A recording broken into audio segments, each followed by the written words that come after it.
Hey, welcome back live to the Holiday Inn City Center in downtown Sioux Falls. This is the Summit League Media Day. Jay Elsen, joined by Kelly Stewart, and our special guest now, head coach of the USD Women, Dawn Plitzuweit. Dawn, thanks for sharing some time with us here in Sioux Falls today. And we want to get started here. Obviously, this is a coach's probably, in a lot of ways, the most exciting time of year because the anticipation is at its absolute peak. You're ready to get going. You see all the countdowns on social media. You're counting them down by jerseys. Oh, man. But really, based on the season that you guys had and what you're coming back with this year, I have to imagine you are thrilled that basketball season is really upon us at this point. Well, we really are. It's such a long summer and preseason in all reality, because now we're working with our young ladies throughout the course of the summer, and it's great, but then it feels like the preseason is really, really long, and now it's shortening up because in just over 2 weeks we actually get to get on the court and we tip off. So it's good. What a year you guys enjoyed last year. 29-7. 14-0 in the Summit League, something that hadn't been done since 1994. Ended up coming up a little bit short in the Summit League championship game, but then made another very impressive run in the WNIT, including a win over Michigan State before coming up a little short against TCU. How do you look back on all of that now, you and your players? Well, certainly our players really worked their tails off to get to where they got to last year and accomplish the incredible feats that they did in terms of the run that we went on. You know, but there's some unfinished business. And so that has really motivated our young ladies throughout the course of the summer and the preseason. They are as locked in as you can imagine. They really want to do well. They really want to, they play hard. They compete. They want to be good. And so, you know, I think it's propelled us to understand, one, what we need to do, but two, that we need to continue to get better. And has the wound healed? You know, I know the ultimate goal is to win it in Sioux Falls and make the big dance. And the reality is that you came up just a touch short of that. And is that now something that you are looking to recover from or use as motivation now coming into this year? Well, I think since our coaching staff has been at USD, we had to replace 5 seniors, Kelly Stewart being one of them, and then the 2 starters that filled that one spot that was open were Jasmine Trimboli and Caitlin Duffy. They were hurt. So since year one, our motto has really been embrace adversity. You know, let that drive us and help us to get better. And so that's the same motto that we're using at this point in time. That game doesn't define who we were and who we are, but we're using it to help us continue to get better. Look at areas we didn't play particularly well and find out how we can drill those specific areas and get better at them. Overall, a fantastic season last year, but anyone looking at the roster says, oh, 1 senior in Allison Arns, but that is not an indication of how much experience you have returning, because you have a lot of girls that have played a lot of minutes. Well, it's really a unique blend because you have 1 senior, you have 4 juniors, you have 5 sophomores, and we have 4 freshmen. And so while we only have 1 senior, we still do have quite a bit of experience. So it's really unique in how it's built up and how our young ladies have seen some really important on-the-court game action and now can use that to help the younger kids, you know, be more accustomed to it before they get into it. You know, because the environments that we play in the non-conference on the road are very challenging, and the teams that we play at home, we hope that environment is challenging for our opponents, but even the opponents that we play, our non-conference schedule is really, really rigorous this year, and that's by design to get us ready for the Summit League again. In terms of leadership, Allison being that 1 senior, she's a soft-spoken person. Anybody who's been around her would know that.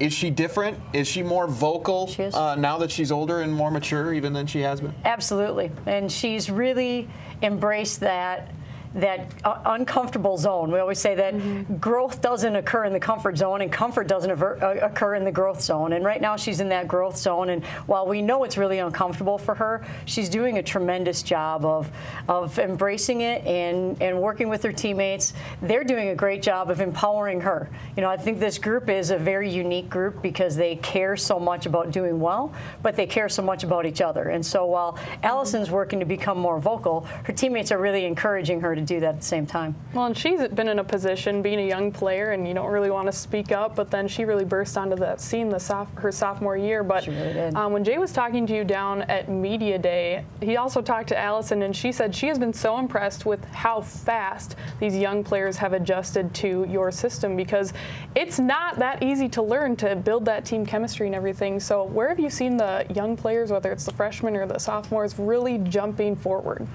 Well, I think a lot of that has to do with our upperclassmen, our juniors and Allison, and even to some extent our sophomores who've seen the court really helping their teammates out. There are a lot of times in the course of practice, we as coaches are just about to step in and say something. One of our teammates is helping someone along and saying, hey, you've got a space, you should empty this way, you need to guard that this way. They huddle up. We have to wait in practice for them to huddle up and figure it out. And so what's great about that is the players have really taken that initiative to help the younger players along. And so in practice, a lot of times we kind of step out of the way and let them do that, because ultimately during the course of games with the rule changes in women's basketball, you want to save as many of your timeouts as possible to advance the ball at the end of the game.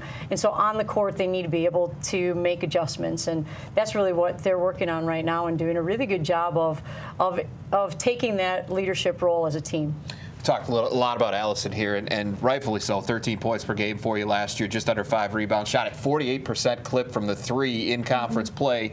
Another pretty special shooter that you've got, though, is Kira Duffy, and she's come in just under 15 points per game, just a junior out of Rapid City, and she has been that go-to caliber player ever since she first came on campus for you. Well, she has. She's really had an incredible freshman year, and then she followed it up with an even better sophomore year, and we really expect big things out of her now in her junior year. But what's been neat about her is that in her freshman year she handled the ball a little bit more for us, and then in her sophomore year she played more of the 4-5 position. So really, in all reality, she's played 1 through 5 for us in the course of 2 seasons, and this year that allows her again to be in scenarios where we can be a little bit more targeted and get her the matchups that we're looking to get as much as possible. Well, you look at Kira, and she's 6 feet, but can play, as you mentioned, 1 through 5. But I feel like your entire roster across the board's kind of those tall, multifaceted players. Is that the style that you're aiming to recruit when you go to these tournaments in the summer? Absolutely. Versatility is really important in what we do. We really want to play a positionless style of basketball in all reality. But that for us means skill development is really important, because there's not one player out there that's, whether she's 5'6" and has been posting up or 6'2" and has been playing on the perimeter. So really blending all of our skill sets together and developing those skill sets is really important for us. And we did have a lot. We were small last year, but we had a lot of versatility. One player that Coyote fans might not be as familiar with, but those of us who cover the team have heard about her for a year, is one that didn't get a chance to get on the floor last year. That is Hannah Shervin, the transfer from New Mexico, will be a redshirt sophomore for you this year. She is coming in to fill the void left by Kate Liveringhouse at that 5 spot, but in your offense, that 5 has to be versatile.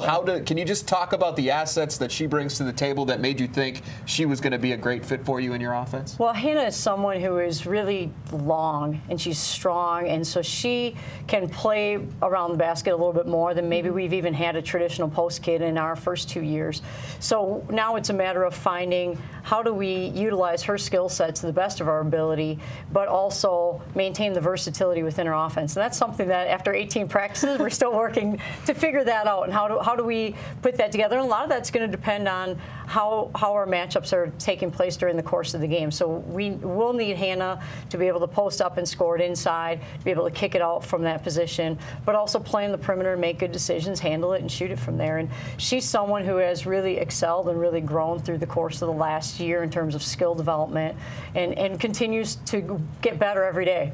Before we met, I was watching film, and she's really trying to grow her game and her understanding of the game, and is really taking off. And we're excited that not only to have her this year, but to have her for 3 years. Oh yeah. Well, another player I want to talk about is Chloe Lamb, just a freshman last year, and I feel like we just saw her confidence grow as the year went on. One play in particular that I think of is when you guys are playing Michigan State. She threw the ball away on an inbounds pass. Michigan State goes down, gets a layup. Next play, she has the guts to take a 3-pointer, drills it, knocks it down against a Big Ten opponent. Of course, you guys win that in overtime. But the biggest jump I feel for college players is that freshman to sophomore year. What kind of jump has Chloe made? Well, I think Chloe's really really, really striving to not only be a great player, but a great leader early on in her career. And so someone who is really focused on setting her teammates up to succeed and understanding when we need her to really hunt shots and, you know, take some late shot clock opportunities. Like that one wasn't quite late shot clock, but if we were struggling to get a good possession out of it, Kira penetrated, kicked it to her. It was a low pass. It was almost down by her shins, and she stuck a big shot. And so for Chloe, it's not only performing well and handling the ball and shooting it and making good decisions, but also being a very, very solid defender for us and a leader for us on the court and keeping us very composed, because that's what she has. Yes. She has that great composure factor to her. You know, Dawn, you get questions from me, from Kelly all the time. You do not always necessarily get questions directly from social media, but there's bonus questions for you today through the hashtag #AskYourCoach. And Elena Lanson joins us now with the first of those. Yeah, the fans have some questions they need answered. So first one, what's it going to take for the NCAA to consider multiple bids from the Summit League? Well, I think the first thing that we as a team to be in that position potentially is we need to play a non-conference schedule that's incredibly challenging. And this year will be the most challenging non-conference schedule that USD women's basketball has taken on. So from that standpoint, we need to play great competition, but then you need to put yourself in a position where you're winning at least a number of those games and have a chance to be in that conversation. You know, so for us, we can only focus right now on what we need to do, and from our standpoint, it's been making sure that we challenge ourselves to the best of our ability in the non-conference. And who's made the biggest influence and made the biggest impact on your coaching successes? Well, I have to say my mentor is Kevin Borseth, who I played for at Michigan Tech, and then I coached with at 3 different universities. I coached them at Michigan Tech, I coached them at Green Bay, and then I coached them at the University of Michigan. And so I'd have to say that he's had a great impact on who I am as a coach. At the same time, Mike Williams, who I coached with at Grand Valley, was our associate head coach, but he had way more coaching experience than I ever did. And so he was really someone who played for Dick Bennett, the legendary Dick Bennett, and then coached Tony Bennett, his son, and is really a defensive specialist. And so we're hoping to continue to get better defensively this year, and he's been a big influence for me. All right, an all-staff tournament. What other team staff would pose the biggest threat to yours?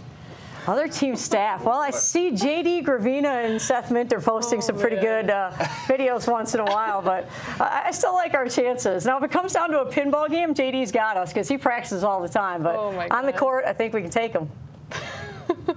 Good stuff. Let's take a look at your schedule real quick, Dawn. And you referenced this a little bit yourself, and it is extremely difficult. You've got 5 true road games: Creighton, Drake, Montana, Missouri State, and Missouri. Why did you do that to yourself? I love it. Again, we wanted to face a rigorous schedule, and you know, certainly playing in the Summit League. What's been really interesting is that last year there were 8 teams in the Summit League, women's basketball. 6 of them ranked in the top 50 in three-point field goal percentage. So Drake and Creighton are 2 teams that really shoot the ball incredibly, incredibly well.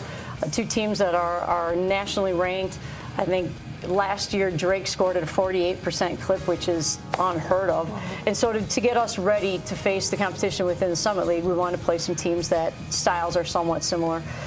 You know, in terms of going to Montana, that's a really tough schedule. It's a tough stretch to get there. It's a tough travel scenario for us. But we have that in the Summit League as well with some quick turnarounds. So that helps us get ready for some of those situations. And, you know, really, Missouri State and Missouri, 2 teams that we wanted to get on our schedule.